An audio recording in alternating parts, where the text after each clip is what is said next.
Hi everyone. Third BCom స్టూడెంట్స్కి management అకౌంటింగ్లోని third chapter funds flow statement చూస్తున్నామమ్మా. Already దీనికి సంబంధించిన ఫండ్స్ ఫ్లో స్టేట్మెంట్స్కి సంబంధించిన ప్రొఫార్మాలో మీకు ఆల్రెడీ పంపించడం జరిగింది, వాటి గురించి ఎక్స్ప్లెయిన్ చేయడం జరిగింది. ఈరోజు చూడండి, ప్రాబ్లం నెంబర్ 1 చేద్దాం. ఆల్రెడీ మీకు ఫోటోలు పంపించడం జరిగింది, ఒకసారి అవి బుక్స్లో నోట్ చేసుకొని ఫాలో అవ్వండి. ఇక్కడ ఏం ఇచ్చాడండి, ఒక కంపెనీ ఇచ్చాడు, దానికి సంబంధించిన 2 years బ్యాలెన్స్ షీట్లు ఇచ్చాడు. ఒకటి 2019కి సంబంధించింది అండ్ రెండవది 2020కి సంబంధించింది. అండ్ దీని నుంచి ప్రిపేర్ చేయమంటున్నాడు, ప్రిపేర్ ఫండ్స్ ఫ్లో స్టేట్మెంట్. ఓకేనమ్మా. ఫస్ట్ మీరు ఏం చేయాలంటే ఇచ్చిన బ్యాలెన్స్ షీట్ని ఏ సంవత్సరాలకి ఇచ్చాడు చూడండి, 2 years 2019, 20. ఓకే, అందులో అసెట్స్ ఇచ్చాడు, అందులో అసెట్స్లోని కరెంట్ ఏవి ఫిక్స్డ్ ఏవి డివైడ్ చేసుకోండి. లైబిలిటీస్ ఇచ్చాడు, అందులో కరెంట్ ఏవి ఫిక్స్డ్ ఏవి డివైడ్ చేసుకోండి. అండ్ ఫస్ట్ ప్రొఫార్మా ఏంటండి, statement of changes in working capital. అంతే కదమ్మా, statement of changes in working capital. Working capital ఎలా చేయాలో మనకు తెలుసు. అంటే వర్కింగ్ క్యాపిటల్ ఎలా వస్తుందండి, current assets minus current liabilities is equal to working capital. No problem, మనకు తెలుసు. కానీ ఇక్కడ ఏమడుగుతున్నాడు, చేంజెస్ ఇన్ వర్కింగ్ క్యాపిటల్ అంటే వర్కింగ్ క్యాపిటల్లోని మార్పులు అడుగుతున్నాడండి. సో అసెట్ వాల్యూస్తో మనకు సంబంధం ఉండదు, అవి ఇంక్రీజా డిక్రీజా అనే వాటితోనే సంబంధం ఉంటుంది. సో నేను ఆల్రెడీ కొంచెం రాశాను, దీన్ని ఎక్స్ప్లెయిన్ చేస్తాను చూడమ్మా. ఏముంటుందండి, ఫస్ట్ ప్రొఫార్మాలో పర్టిక్యులర్స్, అందులో స్టార్టింగ్ ఇయర్ వచ్చేసింది 2019, ఎండింగ్ ఇయర్ 2020. ఇంక్రీజ్ డిక్రీజ్ చూడండి అమ్మా. ఫస్ట్ ఏం చేయాలి, కరెంట్ అసెట్స్. మీకు ఇచ్చిన బ్యాలెన్స్ షీట్లోని కరెంట్ అసెట్స్ ఏమున్నాయి, అందులో చూడండి క్యాష్ ఉందమ్మా. ఫస్ట్ 2019 అంట 35,000, 2020లో 75,000. అంటే క్యాష్ అనేది ఇంక్రీజ్ అయ్యింది. అంటే మన ఆర్గనైజేషన్ పొజిషన్ ఇంక్రీజ్ అయినట్ట తరిగినట్ట. అంటే మన ఆర్గనైజేషన్లోని అసెట్స్ ఏవైతే ఉన్నాయో పెరిగాయంటే దాన్ని ఏమంటారమ్మా, అసెట్స్ పెరిగితే మన ఆర్గనైజేషన్ పొజిషన్ బాగున్నట్టు. సో ఇంక్రీజ్ ఎంత, 40,000. Next debtors. డెటార్ అంటే కూడా కరెంట్ అసెట్స్ కదమ్మా. సో ఫస్ట్ ఇయర్ 2019లో 98,000 ఉన్నాయి, తర్వాత ఏమైంది తగ్గాయి. సో డిక్రీజ్లో వేసుకున్నాం. అండ్ స్టాక్ వచ్చేసి 2019లో 87,000 అండ్ 2020లో 1,20,000. అది ఇంక్రీజ్ అయిందా తరిగిందా, ఇంక్రీజ్ అయింది. మనకి కరెంట్ అసెట్స్ ఇంక్రీజ్ అయ్యాయి కాబట్టి ఇంక్రీజ్లో వేసుకున్నామమ్మా. చూడండి ఇక్కడ మాత్రం కరెంట్ లైబిలిటీస్లో రివర్స్ ఉంటుంది. ఏంటండి, కరెంట్ లైబిలిటీలో రివర్స్ ఉంటుంది. అంటే కరెంట్ లైబిలిటీస్లో ఫస్ట్ వన్ ఏంటి, క్రెడిటార్స్. అది 2020లో 50,000 అండ్ ఇక్కడ 45,000. అసెట్స్ పెరిగితే యాజ్ చేసుకున్నాండి, కానీ లైబిలిటీస్ రివర్స్లో ఉంటుంది. సో లైబిలిటీస్ ఫస్ట్ 2019లో 50,000 కట్టాలి. సో కడతాం, మనకి పెద్ద ఏమి ఉండదు. కానీ ఇక్కడ తగ్గిందండి, ఎంత తగ్గింది, 5,000 తగ్గింది. 5,000 క్రెడిట్ అవర్స్ తగ్గడం వల్ల మన ఆర్గనైజేషన్ యొక్క బడ్జెట్ తగ్గుతుందా లేదా, అంటే మన ఆర్గనైజేషన్ పే చేయాల్సిన అమౌంట్ తగ్గుతుంది, అంటే మన ఆర్గనైజేషన్ పొజిషన్ అనేది పెరుగుతుంది. సో ఇంక్రీజ్లో వేసుకోవాలండి. చూడండి ఈ 5,000 అనేది ఇంక్రీజ్లో వేసుకోవాలి, అందుకే చెప్తున్నాను. ఇవి కరెంట్ లైబిలిటీస్. ఇవ్వాల్సిన వాళ్ళు తగ్గారు అంటే మనకి ప్రాఫిట్ అండి, అంటే మనకి లాభం. మనకి ఇవ్వాల్సిన వాళ్ళు తగ్గారు అంటే 50,000 ఇవ్వాల్సిన వాళ్ళు 2019లో 50,000 ఉన్న వాళ్ళు 2020కి 5,000 అమౌంట్ తగ్గింది అంటే మనకి ప్రాఫిట్ అండి. మనకి ఇవ్వాల్సిన వాళ్ళు క్యాష్ కానీ డేటాస్ అంటే మనకి ఇవ్వాల్సిన వాళ్ళు తగ్గారంటే లాస్. సో మనం డిక్రీజ్లోనే వేసుకున్నాం. కానీ మనం ఇవ్వాల్సిన వాళ్ళు తగ్గారంటే మనకి ప్రాఫిట్ అండి. ఒకసారి మళ్ళీ రివైండ్ చేసి చూడండి. అండ్ మనం ఇవ్వాల్సిన వాళ్ళు తగ్గారు అంటే మనకి ఇంక్రీజ్ రివర్స్లో ఉంటుందని చెప్పానండి, అందుకే. Next bills payable.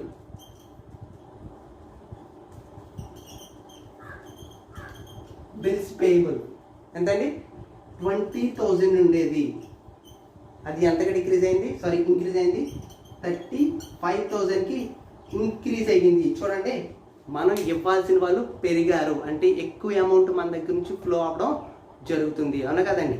మనం 2020లో 20,000, 2019లో 20,000 ఇస్తే చాలు, కానీ ఇప్పుడు 35,000 ఇవ్వాలి. అంటే మనం ఇవ్వాల్సిన అమౌంట్ పెరుగుతుందా తరుగుతుందా, మన దగ్గర నుంచి వెళ్ళిపోవాల్సిన బయటికి వెళ్ళి ఫ్లో అవ్వాల్సిన అమౌంట్ అనేది పెరిగింది. సో మన ఆర్గనైజేషన్ పొజిషన్ ఏమైనట్టు, డిక్రీజ్ అయినట్టు. చూడండి అమ్మా, ఇది ఒక్క పాయింట్ చూస్తే మీకు మ్యాక్సిమం వర్కింగ్ క్యాపిటల్ చేంజెస్ అనే పట్టిక చేసేసినట్టే. అండ్ పండుగ గుర్తుపెట్టుకోండి, కరెంట్ లైబిలిటీస్ తరిగితే ఇంక్రీజ్లో వేసుకోవాలి, పెరిగితే డిక్రీజ్లో వేసుకోవాలి. ఇన్వర్స్ రిలేషన్ ఉంటుంది. చేంజెస్ ఇన్ వర్కింగ్ క్యాపిటల్లో కరెంట్ అసెట్స్కి కరెంట్ లయబిలిటీస్కి సంబంధం ఎలా ఉంటుంది? ఇన్వర్స్ అంటే రివర్స్లో ఉంటుంది, గుర్తుపెట్టుకోండి. ఓకేనమ్మా. నెక్స్ట్ ఇప్పుడు ఏం చేయాలి? టోటల్ చేయాలండి. చూడండి, టోటల్ చేస్తే నేను ఆల్రెడీ చేసేసాను అమ్మ బుక్లో. చూడండి, 78,000 వచ్చింది. అండ్ డిక్రీజ్లు మొత్తం టోటల్ చేస్తే 23,000 వచ్చింది. ఏంటండి? 23,000 వచ్చింది. మనకి వర్కింగ్ క్యాపిటల్ కావాలంటే ఏం చేయాలండి? కరెంట్ అసెట్స్ నుంచి కరెంట్ లయబిలిటీస్ తీసేయాలి. కానీ మనకి ఏం కావాలి? చేంజెస్ ఇన్ వర్కింగ్ క్యాపిటల్ కావాలి. అంటే వర్కింగ్ క్యాపిటల్లోని మార్పులు కావాలి. సో ఈ అమౌంట్ నుంచి ఈ అమౌంట్ తీస్తే సరిపోతుంది. ఓకేనమ్మా. ఇంక్రీజ్లోంచి డిక్రీజ్ చేస్తే సరిపోతుంది. మనకి అమౌంట్స్తో సంబంధం లేదు, ఓన్లీ ఇంక్రీజ్ అండ్ డిక్రీజ్ అమౌంట్స్తోనే సంబంధం. ఓకేనమ్మా. చూడండి, net changes in working capital లేదా నెట్. చూడండి, ఇంక్రీజ్ ఎక్కువ ఉన్నాయా డిక్రీజ్లు ఎక్కువ ఉన్నాయండి? ఇంక్రీజ్ ఎక్కువ ఉన్నాయి. సో నెట్ ఇంక్రీజ్ ఇన్ దేని గురించి అండి? వర్కింగ్ క్యాపిటల్ ఎంతండి?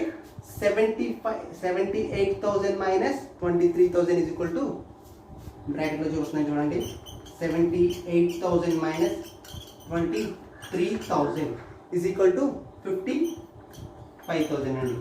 ఈ అమౌంట్ని బాగా గుర్తుపెట్టుకోండి. అండ్ కనమాద మిగిలిన ప్రాబ్లం దీని మీదే బేస్ అయి ఉంటుంది. ఓకేనమ్మా.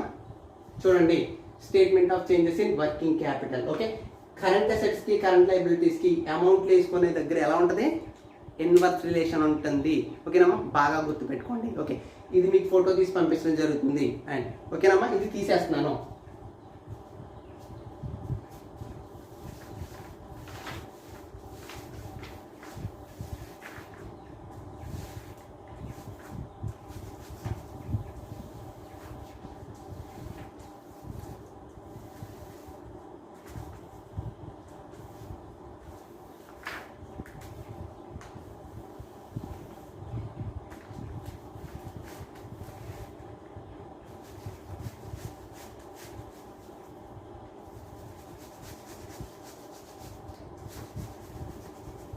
ఇప్పుడు మనం ఏం చేయాలంటే నెక్స్ట్ ఫండ్స్ ఫ్రమ్ ఆపరేషన్స్. అమ్మా, ఇది ఆల్రెడీ గుర్తుంచుంటుంది కదా.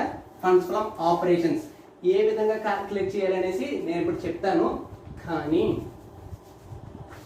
ఆపరేషన్ ఇన్కమ్స్ అంటే ఏంటి, ఆపరేషన్స్ నాన్ ఆపరేటింగ్ ఇన్కమ్స్ అంటే ఏంటి మీకు ఆల్రెడీ ఫస్ట్ యూనిట్లో వచ్చిందండి. ఏంటి ఆపరేటింగ్ ఇన్కమ్స్ అంటే ఏంటి, ఆపరేటింగ్ ఎక్స్పెన్సెస్ అంటే ఏంటి, నాన్ ఆపరేటింగ్ ఇన్కమ్స్ అంటే ఏంటి, నాన్ ఆపరేటింగ్ ఎక్స్పెన్సెస్ అంటే ఏంటి. ఎక్కడ చేసామండి ఇది? ఫస్ట్ యూనిట్లో. ఎక్కడ? Comparative and common sense balance షీట్లో మనం ఆల్రెడీ వాటి గురించి డిస్కస్ చేసాం క్లాస్ రూమ్లో. క్లాస్ రూమ్కి వచ్చిన వాళ్ళకి అందరికీ మ్యాక్సిమం తెలుస్తుంది, కానీ ఎక్కువ మంది రాలేదండి, చాలా తక్కువ మంది వచ్చారు. సో ఇక్కడ మనం ఏం చేయాలి? ఫండ్స్ ఫ్రమ్ ఆపరేషన్స్ క్రియేట్ చేయాలి. Funds from operations. ఆపరేషన్స్ అంటే ఏంటండి? Activities relating to business. అంటే ఫర్ ఎగ్జాంపుల్ సేల్స్, మనం ఒక ప్రోడక్ట్ని కొని అమ్ముతున్నాం, అది మన యొక్క ఆపరేషన్, అది మన యొక్క ఆర్గనైజేషన్ యొక్క యాక్టివిటీ. దానికి సంబంధించిన ఆదాయాలు ఏమన్నా వస్తే వాటిని ఏమంటారండి? ఫండ్స్ ఫ్రమ్ ఆపరేషన్స్ అంటారు. ఓకే, ఇక్కడ ప్రొఫార్మ్ ఏముంటుందంటే పర్టికులర్, ఓకే, అమౌంట్ అండి. జస్ట్ ఈ పాయింట్ వచ్చింది కాబట్టి చెప్తానమ్మా, రాకపోయి ఉన్నా చెప్పేవాడిని. అండ్ వచ్చింది కాబట్టి మ్యాక్సిమం ఫుల్ చెప్పేస్తాను, ఇందులో ఏం పెట్టుకోవాలో ఏం పెట్టుకోకూడదు. దీన్ని అవసరమైతే ప్రొఫార్మాలో కూడా రాసుకోండి. ఓకేనమ్మా. ఇందులో రిటైన్డ్ ఎర్నింగ్స్ అండి, రిటైన్ ఎర్నింగ్స్. చూడండి, బ్యాలెన్స్ షీట్లో ఏమున్నాయమ్మా? 2 సంవత్సరాలు రిటైన్డ్ ఎర్నింగ్స్ ఉన్నాయి. కానీ ఫస్ట్ ఏం తీసుకోవాలి? Retained earnings for year ending గురించి తీసుకోవాలి. ఇయర్ ఎండింగ్ అంటే ఎక్కడదండి? 2020 కదా. ఓకే, ఆ అమౌంట్ ఎంతండి? 75,000. ఏంటండి? Retained earnings for 2020. అందులోంచి దానికి ప్లస్ లేదా add non operating expenses.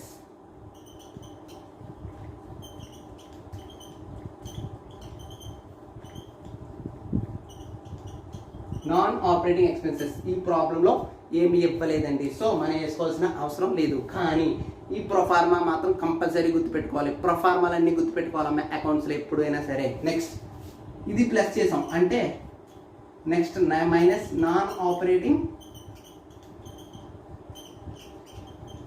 Incomes.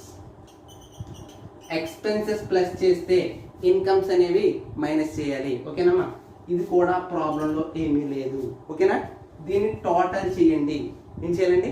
Total ఎంతంటే 75,000. ఇందులోంచి ఇక్కడ ఎండింగ్ తీసుకున్నాం కాబట్టి అంటే 2020 తీసుకున్నాం కాబట్టి 2019వి మైనస్ చేయాలి. ఓకేనా, మైనస్. ఓకే, కనిపిస్తుంది కదండి.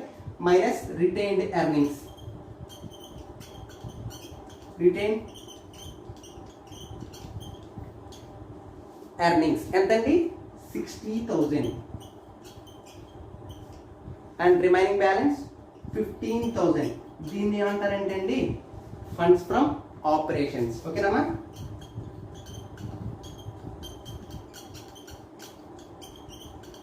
Funds from operations. ఓకేనా, అంటే ఆపరేషన్స్ చేయడం వల్ల అంటే మన ఆర్గనైజేషన్లోని యాక్టివిటీ చేయడం వల్ల మనకు వచ్చిన అమౌంట్ ఎంత? జస్ట్ 15,000. ఓకేనమ్మా, అంటే మనం మేబీ ఇది రిటైన్డ్ ఎర్నింగ్స్ అంటే మేబీ సేల్స్ అయ్యి ఉండొచ్చు లేదా ఏదో ఎర్నింగ్స్ అండి. మన కంపెనీ ఏ పని అయితే చేస్తుందో వాటి నుంచి వచ్చిన ఎర్నింగ్స్ వచ్చేసి 15,000 అండి. ఓకేనా, చూడండి మనకి ఇచ్చిన ఫుల్ బ్యాలెన్స్ షీట్ కాదు, బ్యాలెన్స్ షీట్ ఎక్స్ట్రాక్ట్ ఇచ్చాడు. అంటే ఈ ప్రాబ్లంకి కావలసిన ఇన్ఫర్మేషన్ మాత్రమే ఇచ్చాడు. ఓకేనమ్మా, సో చూడండి ఫండ్స్ ఫ్రమ్ ఆపరేషన్స్ అనేది 15,000. ఇది మ్యాక్సిమం ప్రాబ్లంలో డైరెక్ట్ ఇచ్చేస్తే ఓకే, డైరెక్ట్ ఇవ్వకపోతే ఈ ప్రాసెస్ చేయాలి. గుర్తుపెట్టుకోండి, ఇది రాసుకోండి. ఓకేనమ్మా, నెక్స్ట్ ఇప్పుడు మనకి అసలు ఏంటంటే ఏవైతే ప్రిపేర్ చేయమన్నాడో ఫండ్ ఫ్లో స్టేట్మెంట్ అనేది ఇప్పుడు మనం ప్రిపేర్ చేయాలి. ఓకేనమ్మా, ఫండ్స్ ఫ్లో స్టేట్మెంట్ ఆల్రెడీ ఏదో పెద్ద హెడ్డింగ్ పెట్టి నేను ప్రొఫార్మా పంపించాను, అది ఆ హెడ్డింగ్ అంతా అవసరం లేదు. కానీ ఫండ్స్ ఫ్లో స్టేట్మెంట్ అని పెడితే సరిపోతుంది. లేదండి మేము పెడతామంటే మొత్తం ఆ హెడ్డింగ్ అంతా పెట్టండి. ఓకేనమ్మా, సో ఇప్పుడు నేను చెప్పేది ఏంటంటే ఫండ్స్ ఫ్లో స్టేట్మెంట్. ఇది ఒకసారి చూడండి, నేను ఇది కూడా తీసేస్తాను.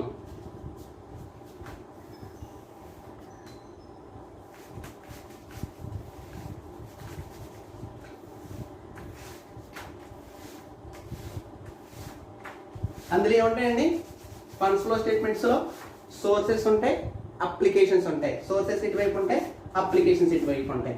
సోర్సెస్కి అప్లికేషన్కి ఉన్న డిఫరెన్సెస్ని ఏమంటారో నిన్న క్లాస్లో చెప్పాను. నిన్న క్లాస్ విన్న వాళ్ళు ఒకసారి గుర్తు తెచ్చుకోండి. ఓకేనమ్మా, దానికి సంబంధించిన ప్రొఫార్మా ఏ విధంగా ఉంటుంది?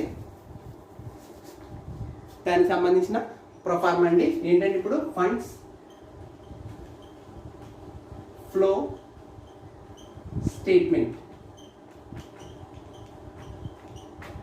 మనం చేసిన వర్కింగ్ క్యాపిటల్ చేంజెస్ చేసాం కదండి ఇందాక, అది దీనికి లింక్ అవుతుందండి. ఓకేనా, ఫండ్స్ ఫ్రమ్ ఆపరేషన్స్ కూడా చేసాం, అది కూడా దీనికి సంబంధించిన ఇన్ఫర్మేషనే అక్కడ చేసాం అంతే. అండ్ దీనికి కావాల్సినవి రెండు. ఈ రెండింటికి ఈ ఫండ్స్ ఫ్లో స్టేట్మెంట్స్కి సపోర్ట్ చేసేది working capital changes statement and funds flow operation income statement. ఏంటంటే ఇది funds from operations statement plus working capital changes statement దీనికి కావాల్సిన ఇన్ఫర్మేషన్కి సపోర్ట్ చేస్తాయి. ఓకేనమ్మా, ఇక్కడ ఏముంటాయి? First source amount, next applications amount. నిన్న పంపించిన దాంట్లో ఇదే కదండి ఉంటాయి. ఓకేనమ్మా, ఇది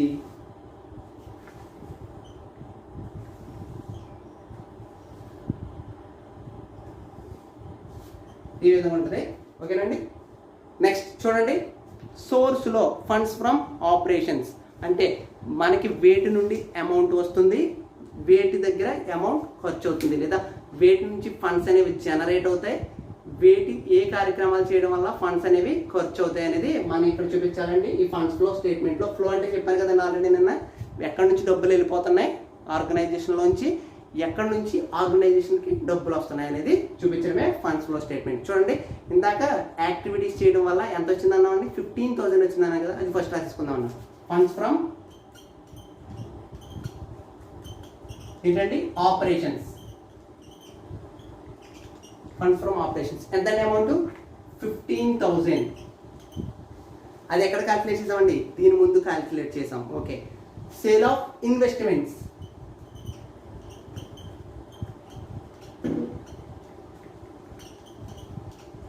సేల్ ఆఫ్ ఇన్వెస్ట్మెంట్స్ ఎంతండి 5,000. సార్ సేల్ ఆఫ్ ఇన్వెస్ట్మెంట్స్ ఎక్కడ ఉంది చూడండి అమ్మా, ప్రాబ్లంలో ఉంది. ఇన్వెస్ట్మెంట్స్ 15,000 ఉన్నాయి, అవి 10,000 అయిపోయాయి. ఎక్కడ 2019లో ఎంత ఉన్నాయి 15,000 ఉన్నాయి, అది 20కి వచ్చేసరికి 10,000 అయ్యాయి. అంటే ఆ 5,000 ఏం చేసినట్టు, అమ్మేసినట్టు. ఓకేనండి. Next, loan retain from promissory note.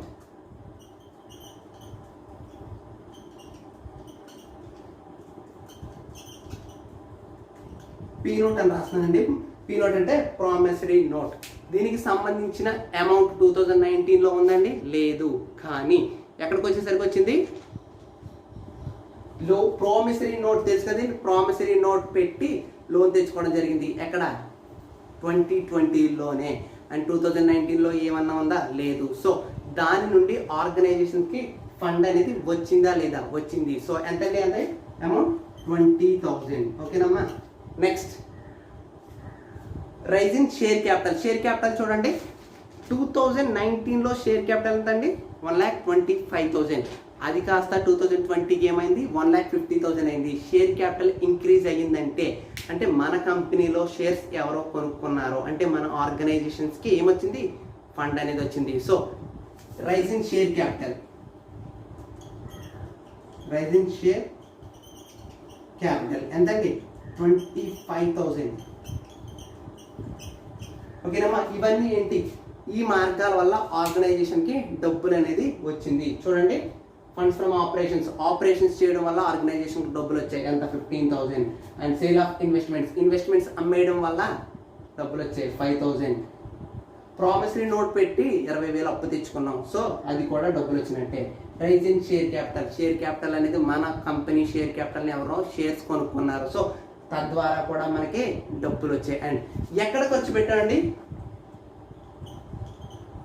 Purchase of land అండి. చూడండి, ల్యాండ్ గురించి బ్యాలెన్స్ షీట్లో ఎంత ఇచ్చాడండి, ల్యాండ్ అనేది 20,000 ఉంది. ఎప్పుడు 2019లో, అది 2020కి వచ్చేసరికి ఏమైంది 30,000 వచ్చింది. అంటే ఎందుకు పెరిగింది అంటే మనం 10,000 విలువ చేసే ల్యాండ్ అనేది కొన్నాం. ఓకేనండి. ఇవి మాత్రమే. చూడండి, బ్యాలెన్స్ షీట్లోని ఐటమ్స్ అన్ని మనం ఎక్కడ పెట్టాము. ఓకేనమ్మా. చూడండి, ఇప్పుడు ఏం చేయాలి, బ్యాలెన్స్ చేయాలి. చూడండి, బ్యాలెన్స్ చేయండి. చూడండి, ఇవన్నీ 15 + 5 20, 20 + 20 40, 40 + 65 సారీ 25 = 65 అండి. అంటే 65,000. సో మనం బ్యాలెన్స్ షీట్ వచ్చు కదమ్మా, ఇది కూడా ఏం చేయాలి, ఈ 65,000 వేయాలి. అండ్ ఇక్కడ 10,000 తీసేయాలి. అండ్ రిమైనింగ్ ఏంటండి 55,000. దీన్ని ఏమన్నారండి, ఇంక్రీజ్ ఇన్ వర్కింగ్ క్యాపిటల్ చెప్పని. చూడండి అమ్మా, దీనికి దానికి ఫర్ ఎగ్జాంపుల్ సోర్సెస్ ఎక్కువ ఉండి అప్లికేషన్ తక్కువ ఉంటే అది వర్కింగ్ క్యాపిటల్లో ఇంక్రీజ్ అన్నట్టు. అప్లికేషన్స్ ఉండి ఎక్కువ ఉండి సోర్సెస్ అన్ని తక్కువ ఉంటే వర్కింగ్ క్యాపిటల్లో డిక్రీజ్ అవుతుంది. Increase in